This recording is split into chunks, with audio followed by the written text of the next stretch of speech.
Today on What's Next. We're in a season of reinvention. We're in a season of recreation. We're in a season of re-choosing. We get to re-choose the way we look at life. I have to paint. It's my language. It's what I have to say to you. You know, you could be a little cynical and say, oh, look, it's taken her forever to get over there. Yeah, well, she's 97 years old.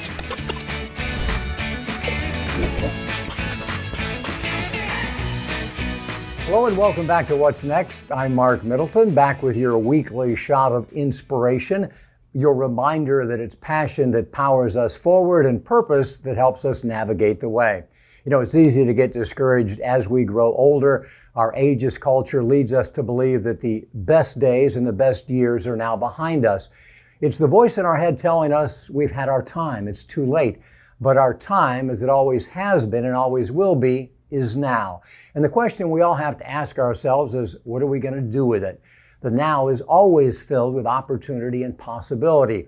All most of us need is just a little encouragement and support. Someone who can silence that ageist voice in our head, someone who can help us believe that more is possible than our current situation might indicate. And for millions, Lisa Nichols is that someone. Lisa is a legend in the world of personal development, one of the world's most in-demand motivational speakers. She was an obese single mom living on public assistance who totally transformed her own life. She's now the CEO of a multi-million-dollar enterprise called Motivating the Masses, with a global platform that reaches over 170 countries and serves over 80 million people. She's a New York Times best-selling author, and her nonprofit foundation, Motivating the Teen Spirit, helps prevent teen suicides, supports dropouts in returning to school, and helps teens reunite with their families. We asked Lisa for her thoughts on the next chapter in our lives and how we can move from intellectually understanding that we're not too old for personal transformation to actually believing it and making it happen. This next chapter is actually your best chapter because it pulls on everything else that you've learned in your previous chapters. So this is your best chapter, and you are the author of your own autobiography, and you are the designer of your own destiny. And when you want to write a story, write the story, and the story isn't over until you put down the pen. And so my story and my teachings over the years has constantly been, what are we writing for your next chapter? Who are you listening to? Who's your co-creator? Who do you have in the think tank with you? Sometimes you want to write a great chapter, but you got the wrong people in the think tank with you. And are you willing to hook your caboose to someone else's train who's going in the same direction as you? That's what I spent the next 27 years talking about, coming from the space that if I can illuminate my life, when I turn my crawl into a walk, and my walk into a run, and my run into a soar, it was proof in the pudding to me that if I can do it, anybody can do it. And your soar doesn't just happen at 20. It doesn't just happen at 30. Matter of fact, the best version of your soar can happen in your 60s, 70s, 80s, or 90s. And that's the thing that I love to let people know, especially people over 50. You know, that we're in a season of reinvention. We're in a season of recreation. We're in a season of re-choosing. We get to re-choose the way we look at life. You get to re-choose the way you want to take on a challenge. You get to reinvigorate your soul, your spirit with this chapter's assignment. You get to look at the purpose and the calling on your life in this season of your life. It's not the same calling that you had when you were 25. That calling probably has already been fulfilled, which is why at times we start feeling lost or bored or aimless. It's because we've already checked several boxes, and now it's time to create some new opportunity for ourselves on our terms. Research shows us time and time again that it is passion and purpose that keep people engaged and happy and healthy as they age. But everybody asks, okay, I don't have a passion. I don't have a purpose. You, my friend, are one of the world's great experts on the art of personal transformation. How do people get started? How do you take the first step toward finding your passion or purpose? So I think number one, there's a lot of unhooking as an opportunity, because oftentimes we're hooked to someone else's passion and we unconsciously begin to compare what we don't feel we have to what they have, like someone's passion to, save the whales. That feels big. Number one, unhook to anyone else and allow yourself to uniquely and individually discover what brings you joy. What brings you joy, and how would you like to see the world a better place because you were here? Don't think about the how. The other reason why most people can't find their passion or their purpose is because you look at the how too soon. I don't know how to do it. So if you look at the how too soon, it will shrink wrap your passion. It will shrink wrap your purpose. Because most of us who are living in passion and purpose, we didn't know how much it would cost us when we started. We just got into it and it kept going. And so as the passion and purpose grew, we became clearer on how big the how really was. So number two, don't get caught up on the how before you get sold out on the what. And so what brings you joy? Ask yourself these questions. What makes you happy? Or what do you feel has to be helped? Sometimes it doesn't come from a rah-rah emotion. It comes from a pain. I started motivating the teen spirit because I didn't want any other teen to be as sad and lost as I was at 17. It started from a pain.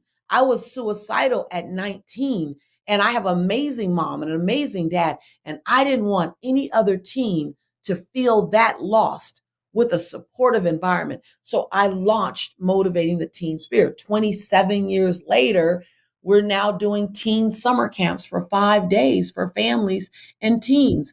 And so what do you feel needs to be impacted? What's a problem that needs to be solved? Or what's a desire that deserves to be birthed? Ask yourself questions, not what's my passion and what's my purpose. Talk about the world, because my is too much about you. You'll end up lost all the time. No disrespect, but you compared to humanity isn't a big enough topic. But if you go, what change do I want to produce in the world? What do I want to activate? What do I want to initiate? What do I want to leave? That's big. That'll get you chewing. And then don't look at the how you're going to do it. Just what do you want to do? That will definitely get you chewing. For more important insight from the dynamic Lisa Nichols, watch our entire interview with her. You'll find it on watch.growingbolder.com, or you can listen to the Growing Bolder podcast episode on your favorite podcast platform. I just need this. That's really a brush in my hand. So a growth mindset versus a fixed mindset, what's the difference? A fixed mindset is what we tend to get into as we get older. We tend to say, okay, I have a fixed point of view on the world. I have a fixed point of view on my capacity. I have a fixed point of view on my identity. And for all those reasons, we actually get bored and stuck. And then sometimes we're perceived as sort of a curmudgeon. And a growth mindset is less focused on proving yourself and trying to win, but it's more focused on learning. Instead of winning, it's about learning. So how could you become a beginner, whether it's juggling or baking bread with 3 other people, or doing yoga, learning how to journal, maybe even learning how to surf? We have all of these opportunities. Some interesting perspective from Chip Conley, who is the founder of the Modern Elder Academy and a best-selling author who created the second largest boutique hotel brand in America before helping a couple of young entrepreneurs turn their startup from just an idea into the global hospitality brand we all know now as Airbnb. You know, if I had to pick one group that is especially adept at cultivating a growth mindset, I think it would be artists. Creativity is one of the most powerful tools for personal growth. It enables alternative ways of thinking. It disrupts old patterns or habits of thinking. It's always about starting from one place and going somewhere else, whether you're painting, dancing, writing, or playing a musical instrument. Martha Jo Mohoney is a great example. Her bold, abstract paintings show her gratitude for a new lease on life. Her work wins major awards, it's shown nationally, and it's collected worldwide. In a visit to her studio, she explains how she translates all of her life's experiences from travel to serious health illnesses to the canvas and keeps recreating, reinventing along the way. Inside her studio, with a brush in her hand, artist Martha Jo Mohoney is communicating with the outside world. I really paint because it's my soul. I have to paint. It's my language. It's what I have to say to you. And this is how I say it. Martha is an avid traveler whose only camera is her mind. Her art is a feeling derived from nature, an abstract impression of her memories translated onto canvas or paper.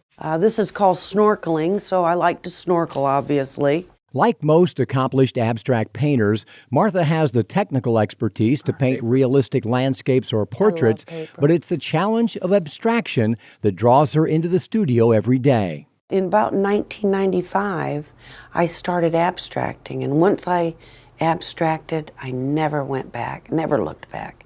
I found what I really love to do. It's problem solving. Continually you're problem solving. So you're constantly taking away or adding to, taking away and adding to. What don't you need? How can you say it the least way? Especially with abstraction. Martha's work wins major awards, has been shown nationwide, and is collected worldwide, but her biggest commission, at least in terms of size, is the 45-foot-high mural on the side of a building in downtown Orlando. The critics loved it, but she knew it was a big deal because my aunt even came down from Kalamazoo, Michigan to see it. It was neat. While painting is how Martha communicates with the world, it's also how she escapes it. When I paint, I forget about anything else that might be really bugging me. Children, grandchildren, spouses, financial problems, anything I'm upset about, I can take it out right here on the canvas and scare the hell out of me, you know? But I get it out here. And sometimes it's the best work I've done. Now in her mid-60s, Martha is creating her best work ever. Age it's a state of mind. That state of mind was severely tested just over 1 year ago when she was diagnosed with aortic valve stenosis, a disease of the heart valves that can lead to sudden death. She was in such bad shape that doctors recommended a risky open-heart surgery to transplant a life-saving bovine valve. As the surgery approached, Martha spent more time with her family and friends and more time in the studio painting her impressions of what lie ahead. This one was done right before surgery. Oh, wow. And it's called The Gathering, and it's kind of like we're all gathering together to see if she makes it. Will she make it? So this is my spirit, and this is my strength, and I'm gathering myself for this wonderful operation I'm going to get through. The operation was a success, but recovery hasn't been easy. She says without her husband, family, friends, and painting, she might not have made it. I just need this. That's really a brush in my hand. And I feel so good after that. I've had that, and that's enough for me. While the process of painting is nearly sacred to Martha, her paintings are not. My thought is, you've got these big canvases, if they don't sell after a while, get rid of them. They're not, so precious to me. Just paint over them. This canvas used to be a human figure, a nude, before she painted over it. I said, boy, I'm tired of you. Maybe you're not the best nude I've ever made, so you're out of here. And I like that much better. Ultimately, a great abstract painting is a lot like a great life. If it's got the right balance, if it's got the right movement, if it's going to hold together. And Martha Jo Mohoney fully understands the goal for both is to reach the point that you say, I don't think I could put one more stroke on there that would add to that thing. I just like it the way it is. Art is all about personal expression, and so is life. Actor and comedian Danny Kaye once said, life is a great big canvas. Throw all the paint you can at it. And of course, he didn't mean acrylic or oil paint. He meant simply to not be afraid to express yourself, to have fun, to take chances, to be colorful, to be you. Nothing's going to get in their way. And as a photographer, it's really fun to watch. Welcome back to What's Next. I'm Mark Middleton. You know, it's one thing to know that more is possible, but it's another thing to actually believe it. And as the old saying goes, seeing is believing. David Burnett is one of those who are documenting ordinary people living extraordinary lives. He's a renowned photojournalist who's traveled the world, but we caught up with him at the National Senior Games, where he was chronicling his newest fascination, senior athletes. Acclaimed photojournalist David Burnett is searching for the single frame, a magic moment that tells the bigger story. Burnett has covered the Vietnam War, the Iranian Revolution, and 13 Olympic Games. American Photo magazine named him one of the 100 most important people in photography. These days, Burnett finds himself increasingly drawn to older athletes. And it's fun because it kind of, I think, grabs some of this don't mess with me attitude that you see amongst a lot of older athletes, that like nothing's going to get in their way. And as a photographer, it's really fun to watch. Every time I'm kind of in this world of older athletes, it makes me kind of feel 10 years younger. Burnett's photos are beautiful, but also relatable. It's easy for any of us to find ourselves in one of them. In a single frame, they reveal the reality that countless research projects have now proven, that more is possible for all of us as we age. They're inspirational shortcuts from what is to what can be. In the beginning, it's like, wow, look at all these old people doing amazing things. But after a while, if you hang around for a while, I think it's very contagious, and it's the kind of thing that people really respect and kind of get a very personal reaction to. And there are a lot of people who only kind of pick this up when they hit 70 or 75. And you see that it's more than anything, it's the willpower and the dedication to get up and do it every time. You know, you could be a little cynical and say, oh, look, it's taken her forever to get over there. Yeah, well, she's 97 years old, so she'll get there and back in the time that she needs to. He's documented wars, revolutions, and coups all over the world. These days, he's focused on a much different kind of conflict. I did see two 97-year-old swimmers yesterday. I just kind of caught the tail end of it. And one of them said, I'm going to wipe the pool with you tomorrow, or something like that. It was just like a couple of 16-year-olds, you know. It was great. And I think amongst a lot of people here, they don't lose that verve and that energy and that desire to get out and kick ass a little bit. The 2025 National Senior Games presented by Humana will be held in July in Des Moines, Iowa. Growing Boulder is the official media partner of the National Senior Games, and we hope to see David there, and maybe you'll join us as well. You can find out more at nsga.com. Which brings us to our bold social clip of the week. Roller skating is not an event at the National Senior Games, but who knows, it might be one day, because more and more older adults are now turning up at roller rinks around the country. Here's an older gentleman doing the backstroke and an 86-year-old woman who is still rolling.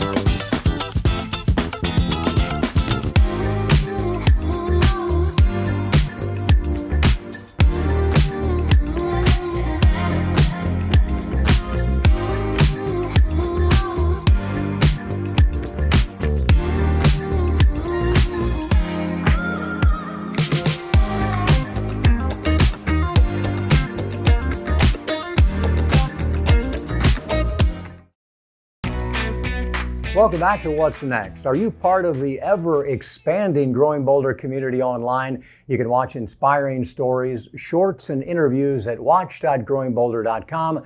And please join us on TikTok, Instagram, and Facebook, where we ask weekly questions to get your take, like this one.